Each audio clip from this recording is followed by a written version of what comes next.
राधानगरी तालुक्यात गेल्या आठवडाभरापासून जोरदार पाऊस सुरू आहे। तालुक्यात झालेल्या अतिवृष्टी आणि वादळी वाऱ्यामुळे खिंडी वरवडे इथल्या सागर कृष्णात खांडेकर यांच्या दुमजली घराच्या एका बाजूची भिंत कोसळल्यानं संपूर्ण घर जमीनदोस्त झालं। दुपारच्या वेळी घरी कुणी नसल्यानं सुदैवानं जीवितहानी टळली। या दुर्घटनेत खांडेकर यांचं 3.5 ते 4 लाख रुपयांहून अधिक रक्कमेचं नुकसान झाल्याचा प्राथमिक अंदाज आहे। तलाठी PI गुरव, कोतवाल कुमार कांबळे, मधुकर सावंत यांनी महसूल विभागाच्या वतीनं दुर्घटनाग्रस्त घराचा पंचनामा केला। ऐन पावसाळ्यात राहतं घर पडल्यानं खांडेकर कुटुंब बेघर झालंय।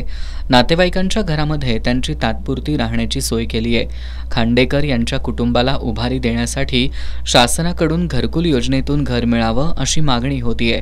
दरम्यान अतिवृष्टीमुळे तालुक्यातील बहुतांश बंधाऱ्यांवर पुराचं पाणी आल्यानं अनेक रस्ते बंद आहेत।